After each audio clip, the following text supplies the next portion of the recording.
All right, guys, so we are now about a week out from Israel fully breaking the tentative Gaza ceasefire deal that they had already been violating dozens of times in the months before. But since then, it has been absolute unmitigated carnage. So I want to give you guys some of the latest over the last couple of days in terms of what Israel is planning to do moving forward, as well as what some of their latest targets have been, which includes a tent encampment, a hospital, as well as several journalists, including one journalist who was recently killed who worked for Dropsite News, who I've been relying on for a lot of my coverage for what's happening inside of Gaza. So to start us off here from Dropsite in terms of what the plans are from Israel, their headline is Israel is preparing plans to conquer, occupy, and administer all of Gaza. So the key details that they have down here are number one, a prolonged occupation, saying Israel is preparing for months or even years of military presence inside of Gaza.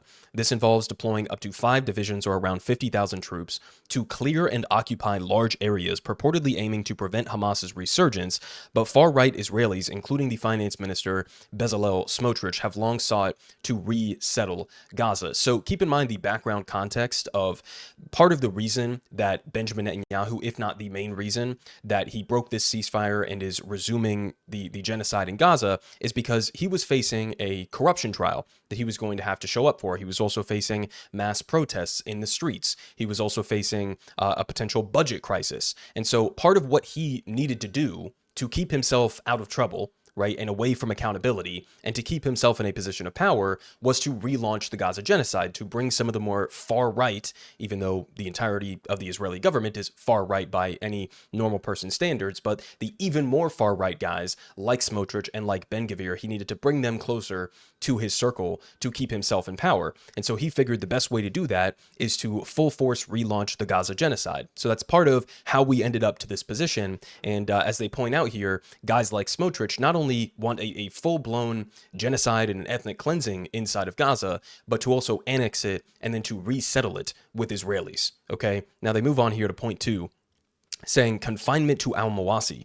Over 2 million Palestinians would be relocated to the al-Mawasi area, so effectively the entire remaining population of Gaza, which is a narrow coastal strip already overcrowded and lacking basic infrastructure. They say this zone has been described as unsuitable for human habitation, with population density exceeding 30,000 people per square kilometer. So the Al-Mawasi area might sound familiar because we've talked about it before on this channel. This is one of those areas that Israel claimed was a safe zone and then proceeded to do attacks in this so-called safe zone. They're basically trying to squeeze the entirety of the Gaza population. Okay, keeping in mind that Gaza pre-genocide was already one of the most densely populated places on the face of the planet. They're trying to squeeze them down into this even tinier coastal enclave where there is no infrastructure, there's no adequate medical supplies, there's no adequate food or water or anything for the people there. And even though, as they point out here, there's already 30,000 people per square kilometer there, okay, we're saying basically we're going to put the entire population of Gaza into this tiny enclave. So just to put this number here in perspective, I looked this up earlier. The population density of New York City here in the US, which is one of the most densely populated places in the US, has a population density of around 11,000 people per square kilometer, right? So the situation right now is already 3 times the density of New York City. And obviously it doesn't need to be said that Gaza does not have skyscrapers to be housing people and does not have any of the infrastructure that New York City has, and has been through 17 months of genocide now at this point. And we're talking about taking this number and then potentially doubling it, right? Depending on how many people are already there. I've seen estimates from a couple months ago that there was already over 1 million people there. Now they're talking about putting the entirety of the population there as they treat anybody who isn't able to get there, I guess, as an active threat and, take them out. Now, moving on to point number 3 here, as if it wasn't insane enough already. Military oversight. They say the military plans to regulate food distribution to minimal caloric levels and to control humanitarian aid within this zone. So further restricting humanitarian aid beyond where it's already been so far. And keep in mind, we're weeks into Israel totally and completely cutting off humanitarian aid from inside Gaza. Now they're saying we want full military control of everything with the goal of, I guess, reducing the caloric intake, if that's even possible, further beyond what the people in Gaza have already been been dealing with. Now, final point that they have down here is strategic goals. They say, while Israel's stated aim is to dismantle Hamas's military and governance capabilities, these plans go beyond that goal, hinting at a broader objective of controlling Gaza's population and territory. And they also say, with a quote down here, it's a completely different kind of fighting, according to one senior military reservist who has now been told to prepare for several months of combat operations involving combat, victory, and administration. So somehow, even given what we've seen over the last 17 months, that's not enough, right? They need to escalate beyond that. Okay, now we move on to give a little bit of a picture here in terms of how the Israeli media is covering this as a split screen with how we've talked about the U.S. covering this situation. So this is from Haaretz, an Israeli outlet. Their headline here is, Israel recently committed the largest child massacre in its history. The numbers are not reported in the Israeli media, and if they are, it's always minimized. So this was an opinion piece in an Israeli outlet. Now, part of the reason I bring this up is because obviously, notable that Israel just committed the largest child massacre in its history over the last couple of days. There were reports that there were between like 600 to 700 people total that were killed, hundreds of children amongst them. A huge bulk of the people who were killed were women and children, as has been the case throughout the entirety of this genocide. But largest child massacre in Israel's history. And did you guys see CNN or MSNBC or Axios or any of these other outlets, these supposed journalistic outlets, framing it in this way? No. We talked about it in my video a few days ago. When they were talking about the largest child massacre in its history, the way that they were framing it is, oh, this was a targeted strike against Hamas militants, right? There were some outlets who were even saying, well, we don't know if this is really a breaking of the ceasefire. They were even doubting that this was Israel violating the ceasefire when they killed hundreds and hundreds of people within a few days. Largest child massacre in history. Absolutely insane that an Israeli outlet is somehow able to be a little bit more honest about this than we are here in the US. Now, to give you guys a picture in terms of some of the visuals here, this is one of the tent encampments that has been bombed over the last week. I mean, look at the layout here. First of all, you can see all of the bombed out buildings in the background, but you have a bunch of people who are piled up here on top of rubble inside of these makeshift tents who are, trying to survive in the conditions that they're being forced into. And it's a very quick video, but you're going to see an airstrike come down directly onto this tent encampment here.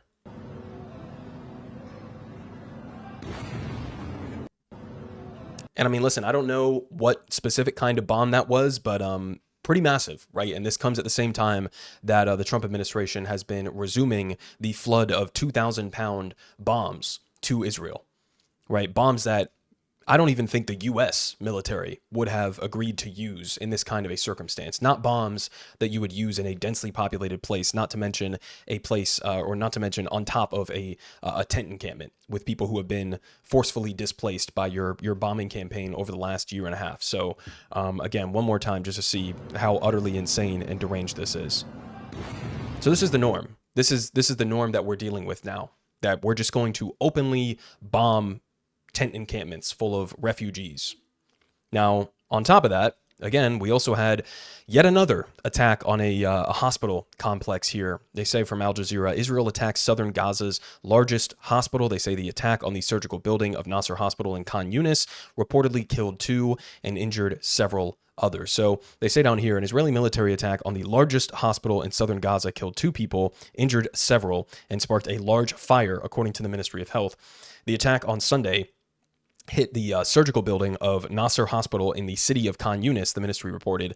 The attack came just days after the facility was overwhelmed with the dead and wounded as Israel resumed its war in Gaza with a surprise wave of air raid attacks. So it's not good enough to, kill and wound and maim a bunch of people outside of the hospital, but then when they're taken to the hospital to try to receive treatment, given, obviously thinking about the fact that these doctors are working around the clock and have no equipment, no anesthesia, no medical supplies to be treating these people with. But Israel looks at that situation and they say, no, that's not enough. We need to attack the hospital directly. Now, they also say among those killed on Sunday was a 16-year-old boy who had undergone surgery 2 days earlier. Also killed was Ismail Barhoum, who was a member of Hamas's political bureau, who was receiving medical treatment at the hospital. Now, they confirmed that they were the ones who did this attack. And their justification, as pointed out here by Jeremy Scahill, is that it was targeting a Hamas official. Now, is this the Hamas official that we're talking about? A member of the political bureau, not the Al-Qassam brigades, right? Not a Hamas militant that we're even talking about here, but a member of their political wing, right? So now we're just openly targeting civilian leadership inside of Gaza. And not only that, but using him as a justification to attack a hospital directly.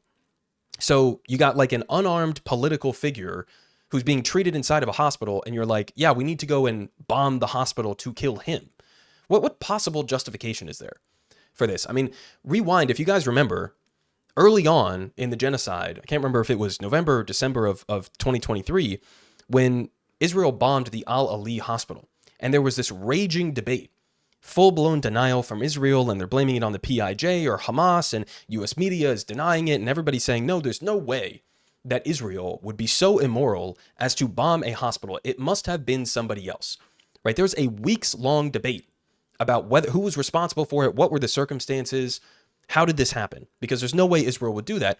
Fast forward 17 months, and Israel has attacked literally every single medical complex inside of Gaza. They have rendered these hospitals almost effectively useless. Again, because not only have the hospitals been attacked or some of them fully destroyed, or doctors or medics been killed at such a large scale, but they're also restricting medical supplies from getting in. So we talked about the story a few days ago of this one doctor, this Australian medic who has been working inside of Gaza, and at his hospital, he said there were 7 children alone in a short span of time that had to have amputations with no anesthesia because of the restrictions on the medical supplies. Apparently all of this, again, is not enough. We have to use this cynical justification to further attack and to bomb these hospitals. Now, we move on, again, because as I mentioned at the top of this video, there was a colleague of Ryan Grimm, who obviously I work with at Dropsite News, and or I work with Ryan Grimm. He works with this journalist at Dropsite News, and he was targeted and killed, assassinated by Israel. So here was Dropsite's statement on this. They say, we hold both Israel and the U.S. government accountable. They say today, March 24th, 2025, Israel killed the journalist Hassam Shabbat, a reporter for Al Jazeera and a contributing reporter for Dropsite News, in what witnesses described as a targeted strike. They say Hassam was a tremendous young journalist who exhibited remarkable courage and tenacity as he documented the U.S.-facilitated genocide against the Palestinians of Gaza, one of the few journalists who didn't leave the northern Gaza Strip, which if you've seen any of the images that I've shown before on this channel has been the most heavily bombed out place inside of Gaza. He decided he was going to stay and cover what was happening there. They say that he was murdered in Beit Lahia, the site of some of the most intense Israeli bombing and mass killing operations. Now you can see a picture of him here in his press vest, holding up press vests of, I'm assuming here, fellow journalists who have been killed as a part of this genocide. Now they continue, they say, Dropsite News holds Israel and the U.S. responsible for killing Hassam. The journalist Mohammed Mansour, a correspondent for Palestine Today, was also killed on Monday in an Israeli attack on a house in Khan Yunis in southern Gaza. So two journalists killed in just a span of a couple days, and this comes on top of more than 200 of our Palestinian media colleagues who have been killed by Israel, supplied with weapons and given blanket immunity by most Western governments over the past 17 months. And here was, I guess, the last statement, or a statement that he had prepared in the circumstance of his death that Hassam and his friends had released. So he said, quote, "If you're reading this, it means that I have been killed, most likely targeted by the Israeli occupation forces. For the past 18 months, I have dedicated every moment of my life to my people. I documented the horrors in northern Gaza minute by minute, determined to show the world the truth that they tried to bury. I slept on pavements, in schools, in tents, anywhere that I could. Each day was a battle for survival. I endured hunger for months, yet I never left my people's side. Now, we also have this here from Jeremy Scahill pointing out that the IDF is proudly taking responsibility for the assassination of a journalist. Here they posted on their Twitter account saying, over 6 months ago, Hassam's role within the Hamas terrorist organization was exposed by us here on X. He carried out all of his actions under the cover of an Al Jazeera journalist, and yesterday he was eliminated by the IDF. Don't let the press vest confuse you. Hassam was a terrorist. And Jeremy responds here saying, the Israeli military openly admits that it assassinated journalist Hassam Shabbat. It placed him on a hit list alongside several other journalists as well last December and murdered him on Monday. It is waging a despicable propaganda campaign to justify Hassam's killing, just as it has against doctors, UN workers, children, etc. So there's no reason to even give this a second thought. This is what Israel, again, as Jeremy is pointing out here, does to the doctors that they kill, the UN workers that they kill, the children that they kill, and yes, the journalists that they kill, is they posthumously smear them as being terrorists. Or in this case, with Hassam, they put him on a hit list months and months and months ago. So this is not something that we shouldn't have foreseen potentially coming down the pipeline. But there is no evidence for him being a so-called terrorist or being a Hamas militant or anything like this. This is just some shit they pulled out of their ass because they believe that they can get away with it. And to be clear, the reason that they want to kill people like Hassam and the hundreds of other journalists that they've killed is because these guys are brave enough to go out on the ground and to directly put themselves in danger to cover the atrocities that Israel is committing and to expose them to the rest of the world. So in that sense, guys like Hassam are a threat to Israel, but only in the sense of him exposing the truth to the rest of the world, hoping that at some point there may be a breaking point and people will step in to end the slaughter. Now, we also have here from Jeremy an excerpt from the last article that Hassam wrote for Dropsite News. Now, this is something that he filed literally just hours before Israel killed him. So I want to read just a quick excerpt here, and then we'll post the link down below if you guys want to go read the entirety of his final article. Now, a couple paragraphs. He says, when I arrived on the scene, I wasn't ready for the horror before my eyes. The streets were filled with the dead. Under every stone lay a martyr. Dozens were crying for help from underneath the rubble of their homes, but there was no one to respond. Screams filled the air while everyone stood helpless. My tears didn't stop.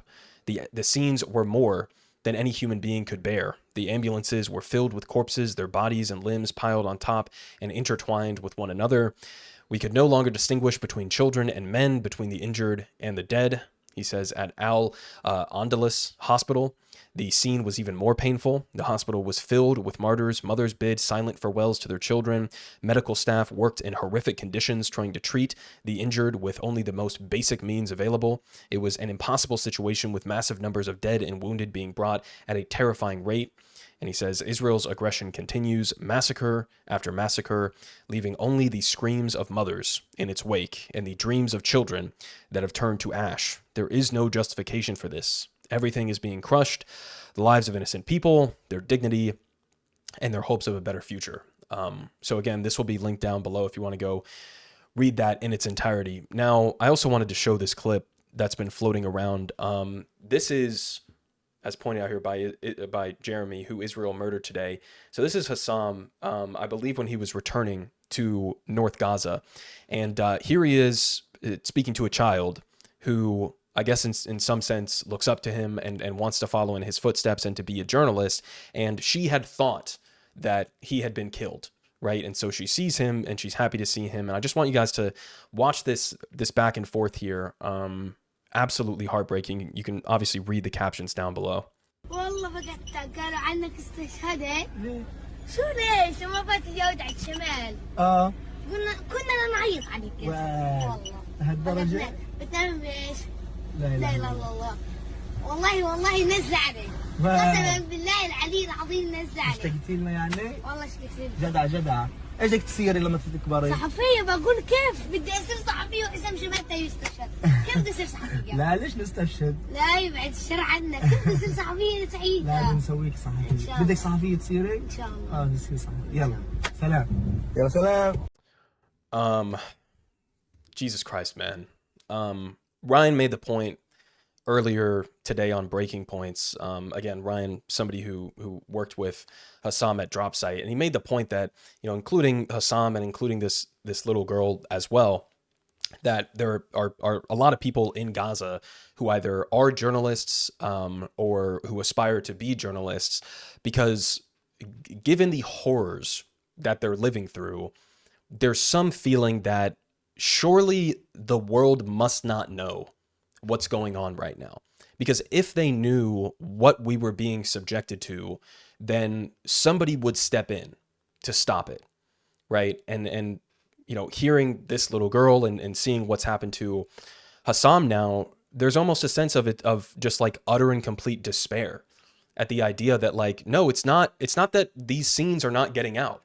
It's not as if there is necessarily a lack of imagery or a lack of information about what's happening. That's not the problem. The problem is that the world does know what's happening. Europe does know, right? The US does know exactly what's happening. And we're looking at it and we're saying we're going to continue to give them cover on the international stage. We're going to continue giving them weapons that they're using against people like Hassam. We are going to continue facilitating this genocide fully and completely. And in Trump's case, even saying, no, we directly will end up owning the Gaza Strip. We will help to facilitate a total and complete ethnic cleansing of the Palestinian people. We will give you the permission to do an ethnic cleansing in the West Bank as well, to annex it. So again, the issue is not, unfortunately, that like there's a lack of information. And you've had hundreds of brave Palestinian journalists who have directly lost their lives. Many others who have put their lives in danger to expose what's happening. And that just has not been enough for the U.S. government. Absolutely heartbreaking shit. One journalist that I did want to give some credit to is Trey Yingst, shockingly somehow over at Fox News, of all places, who is one of the only mainstream journalists who I've seen consistently condemn Israel killing journalists. Now, he says here, Palestinian journalist Mohammed Mansour, talking about the other one who was killed on the same day, was killed in Gaza today. Journalists must be protected amid war. So, I mean, it's a tame statement here, but this is about the best that you can expect from U.S. mainstream journalists. Now, there are some exceptions to that, but they are few and far between. I mean, think about the utter and complete cowardice to call yourself a journalist here in the U.S. and to be silent as our government is facilitating the assassination, the murder in broad daylight of hundreds of journalists, your colleagues overseas. Think about how cowardly you have to be. What a pathetic excuse for a so-called journalist that you have to be silent as our government is facilitating this. So I'll leave you guys off with that. I'm going to have a separate video out today at some point where we also have to cover, there was one of the creators of this No Other Land documentary that was created by an Israeli and a Palestinian that was talking about the ethnic cleansing in the West Bank. One of those creators who just won an Oscar was in Los Angeles holding an Oscar in his hands, returned to the West Bank and was savagely attacked by Israeli settlers and then was beaten by Israeli security forces afterwards. So we're going to cover that story as well as a few other updates as well. So I'll leave you guys off with that. Thank you guys for supporting my channel, helping it to grow. Remember to like, comment, and subscribe. Everything helps to try to break through the YouTube algorithm. This is certainly not the kind of coverage that they want to allow to blow up or to grow or anything like that. So appreciate all of the support. I'll try to keep you guys as updated as I possibly can. Politic guy has the best politics. Believe me, no one does it like him.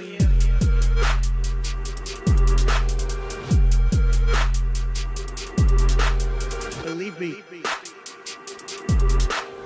everyone is saying